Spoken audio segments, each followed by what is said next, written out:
Doctor గారు నమస్తే అండి. డాక్టర్ గారు జనరల్‌గానే ఇప్పుడు షుగర్ లెవెల్స్ ఇంత ఈ లెవెల్స్ ఉంటే ఖచ్చితంగా వీళ్ళని డయాబెటిక్ పేషెంట్స్ అనాల్సిందే అని అంటే, అసలు ఎంత ఉండాలి డాక్టర్ గారు? లెవెల్స్ అంటే యూనివర్సల్‌గా ఏముంది? సో, అసలు షుగర్ టెస్ట్‌కి వెళ్ళే ముందు ఎలాంటి జాగ్రత్తలు తీసుకోవాలి? కొత్త పేషెంట్ వాళ్ళకి ఏమీ తెలియదు షుగర్ గురించి అనుకుంటే హ్మ్. ర్యాండమ్ బ్లడ్ షుగర్ చేస్తాం. హ్మ్.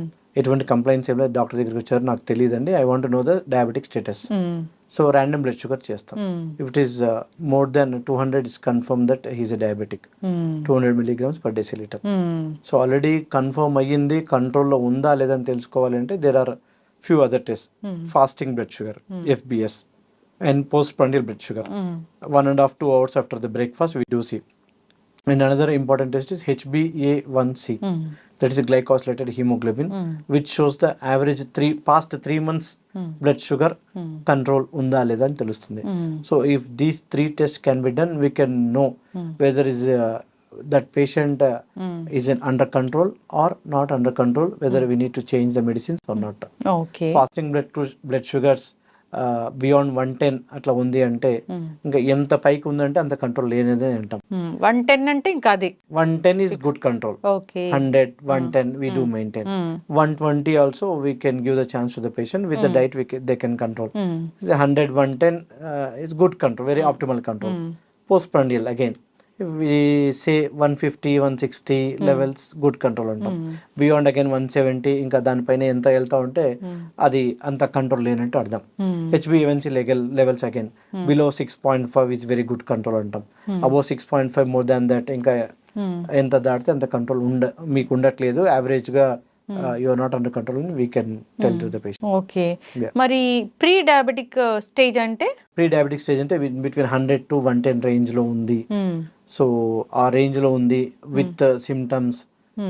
Few patients they come like weakness, weight loss, increased thirst, దప్పిక అవుతుంది, ఎక్కువ యూరిన్కి వెళ్తా ఉన్నాను, ఆ స్టేజ్లో ఉండి బార్డర్ లైన్ షుగర్స్లో వచ్చారు, ప్రీ డయాబెటిక్ స్టేజ్లో వచ్చారు, 100, 110 మధ్యలో ఉన్నప్పుడు వాళ్ళకి we advise them strictly to avoid sugars, sweets, high fat diet, provided if is not obese, if he doesn't have any diabetes or other risk factors ఏం లేవు అనుకుంటే ప్రీ డయాబెటీస్ పేషెంట్స్ వాళ్ళకి life style modification, walking, exercise, food control చెప్తాం. మరి tablets again this very big topic.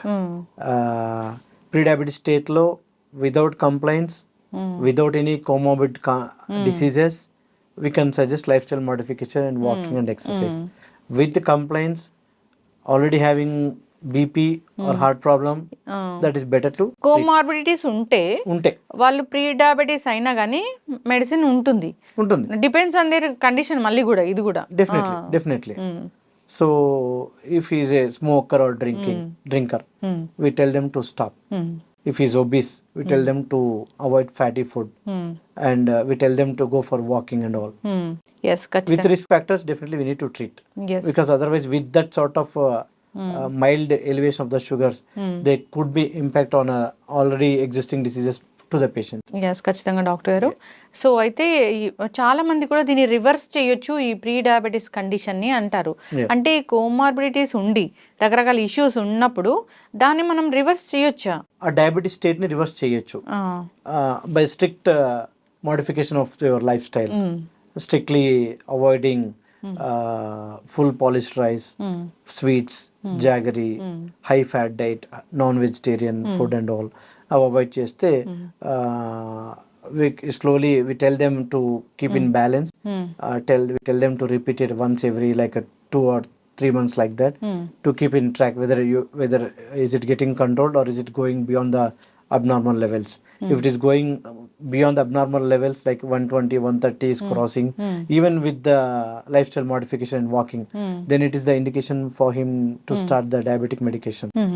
If it is getting controlled with the lifestyle modification and walking and all, then we tell them to wait, and we tell them to frequently monitor.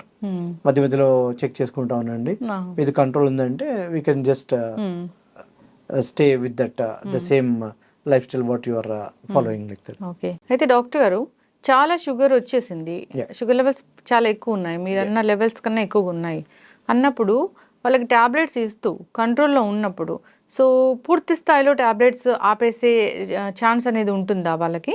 ఇప్పుడు starting dose చిన్న dose tablets మీద ఉన్నారు అంటే వాళ్ళకి ఉండాల్సిన limits దానికంటే fasting sugars ఇప్పుడు 100-110 వరకు మెయింటైన్ చేయడం మంచిది. Below the normal levels like 70-60 కన్నా తగ్గిపోతా ఉంది with tablets, then we can stop. Okay, yes ఖచ్చితంగా డాక్టర్. నార్మల్ లెవెల్స్ కంటే తగ్గుతుంది అంటే వీ కెన్ స్టాప్. అయితే డాక్టర్ గారు, ఈ షుగర్ ఉన్న వాళ్ళు ఖచ్చితంగా తీసుకోకూడదు ఈ ఫుడ్స్ అంటే మనకి ఎలాగో తెలుసు, వైట్ రైస్ తీసుకోకూడదు, షుగర్ తీసుకోకూడదు అని అంటారు. ఖచ్చితంగా ఇంకా మానేయాల్సి వీళ్ళు తీసుకుంటే షుగర్ స్పైక్ అవుతుంది అంటే ఏం చెప్తారు? Junk food, high calorie food like pastries, pizzas, food containing maida, high carbohydrate food, కొంచెం దుంపగడ్డలు, బీట్రూట్ కానీ పొటాటోస్ కానీ, బెల్లం తింటే మంచిది అనుకుంటారు, but again it's a sweet again. బెల్లం jaggery is best option to ఇది షుగర్ ని మనం రిప్లేస్ చేయడానికి అని అంటారు కదా, అది కాదు అయితే? కాదు, షుగర్ లేని వాళ్ళకి షుగర్ కన్నా alternative jaggery is good because it's natural made from the sugar can. Again the sugar is refined, sugar is also refined, we can say. So refined sugar is not good. We can prefer brown sugar instead of that refined white sugar. We can prefer brown sugar. Okay. So తీపే అవును, whatever it is. So honey that's why కూడా తీసుకోవద్దని చెప్తారు కదా. of course fruits లో కూడా అందుకే అన్ని వద్దు అంట. అన్ని రకాల ఫ్రూట్స్, తీపిగా ఉన్న ఫ్రూట్స్ ఇప్పుడు బాగా మాగిన పపాయ బాగా స్వీట్ వస్తుంది, sapota, banana, mango, pineapple, those are more sugar, like sucrose ఎక్కువ ఉంటుంది, ఫ్రూట్ షుగర్ అవుతుంటాం.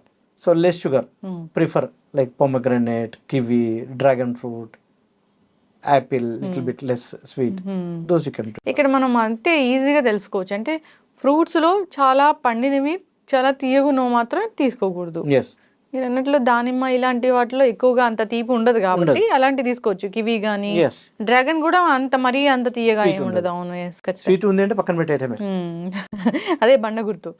ఎస్ ఖచ్చితంగా డాక్టర్ గారు చాలా చక్కగా చెప్పారండి. అయితే ఈ షుగర్ పేషెంట్స్కి నైట్ అసలు డిన్నర్ అనేది ఉండకూడదు, ఏదో కొంచెం జావా అలాంటివి తీసుకోవాలి అంటారు, అది నిజమేనా? అసలు తినకుండా ఉండకూడదు. అసలు తినకుండా ఉండి మళ్ళీ షుగర్ టాబ్లెట్స్ వేసుకుంటే there are chances of hypoglycaemia, అంటే ఉన్నదానికన్నా పడిపోవడం షుగర్ లెవెల్స్. అసలు తీసుకోకుండా ఉండకూడదు అంటాం. మితిమీరిన మోతాదులు తీసుకోవాలి. షుగర్ పేషెంట్లకి ఇంకా ఎక్కువ ఏం చెప్తామంటే ఒకటే పూట ఎక్కువ మొత్తాలు తీసుకోవద్దు అంటాం. You break the meals, frequent small proportion meals తీసుకోండి అంటాం. ఎందుకంటే మనం మార్నింగ్ వేసుకునే టాబ్లెట్ ఈవినింగ్ వరకు పనిచేస్తుంది, నైట్ వేసుకునే టాబ్లెట్ మార్నింగ్ వరకు పనిచేస్తుంది. సో ఆ క్రమంలో మనము ఒకటేసారి బల్క్గా తీసుకునే దానికంటే స్మాల్ మీల్స్ ఫ్రీక్వెంట్లీ సజెస్ట్ చేస్తాం to optimal control of the sugar. అలా అని చాలా మంది ఏం చేస్తారు, డాక్టర్ గారు చెప్పారండి పొద్దున్న 4 దోశలు తింటారు, 2 hours తర్వాత మళ్ళీ మిక్చర్ తింటారు, మళ్ళీ 2 hours తర్వాత బూందీ తినేస్తారు. సో అలా తీసుకుంటారు. ఫ్రీక్వెంట్ మీల్స్ అన్నారని నిజం కొంచెం కొంచెం అన్ని తినేస్తూ ఉంటారు. అవును, మీరే చెప్పారని అంటారు, వాడు షుగర్స్ పెంచుకొని వస్తారు. So that is not good again. ఇది ఇక్కడ సైకలాజికల్ గా కూడా చూడాలి డాక్టర్ గారు. సో క్రేవింగ్స్ ఉంటాయి, ఇప్పుడు ఏదైతే మీరు వద్దని చెప్తారో అప్పుడు క్రేవింగ్స్ ఇంకెక్కువ ఉంటాయి. Correct, obviously. ఎస్, ఏదైనా కానీ జాగ్రత్తగా ఉండాలని కోరుకున్నామండి. ఊరికి షుగర్ లెవెల్స్ అందులో డాక్టర్స్ చెప్పేటప్పుడు వినరు. పేషెంట్స్ చాలా వరకు ఏమైతుందంటే క్రాస్ క్వశ్చనింగ్, మనం చెప్పే దాంట్లో వినకుండా వాళ్ళు క్రాస్ క్వశ్చనింగ్, దాంట్లో డాక్టర్ చెప్పే కీ పాయింట్స్ మిస్ అవుతాయి. అవును. So that is where again ఇంటికి వెళ్ళిన తర్వాత వాడు ఏం అర్థం కాదు. That's what. Please listen to the doctor once you consult him appropriately. Let the doctor finish your doubts, then you can ask. That's best for you only. అయితే doctor గారు, హైదరాబాద్ అంటే బిర్యానీ చాలా ఫేమస్. అంటే జనరల్గానే ఎప్పుడైనా ఫంక్షన్ వెళ్ళినప్పుడు అట్లా బిర్యానీ అనేది తింటూ ఉంటారు. షుగర్ పేషెంట్స్ తీసుకోవచ్చు అసలు దీన్ని? తీసుకోవచ్చు, why not? Limited quantity. Beyond the limit for any person is not good. అందులో ఈ హైదరాబాద్ ట్రెండ్ ఏంటంటే మిడ్ నైట్ బిర్యానీ, అదొక fashion. What is there in that midnight? You are taking risk by getting the biryani and eating at the late nights, because it poses to indigestion. It is not at all good for taking in untimely foods. Yes, ఖచ్చితంగా జాగ్రత్తగా ఉండాలని కోరుకుందాం doctor గారు. చక్కటి information అండి, ధన్యవాదాలు. And for more videos, please subscribe to iDream. Please subscribe to iDream. Please subscribe iDream. And please subscribe to iDream. For more videos, subscribe to iDream. Please like, share, and subscribe to the channel. Congratulations, iDream. Subscribe to iDream. Subscribe to iDream. So subscribe to iDream Media. iDream ki iDream team అందరికి huge congratulations. Please subscribe iDream Media. Please subscribe to iDream. Subscribe iDream. Please subscribe to iDream. iDream అంటే నా కళల channel subscribe చేసుకున్న నోరు తిరుగుతలేదు, మీరైతే గంట గుర్తు కొట్టండి. For more such videos, please subscribe to iDream. Subscribe to iDream. Please subscribe to iDream. Please subscribe iDream Media. Please do subscribe to iDream. Please subscribe to iDream Media. For best entertainment and information, please subscribe iDream. And don't forget to subscribe to iDream.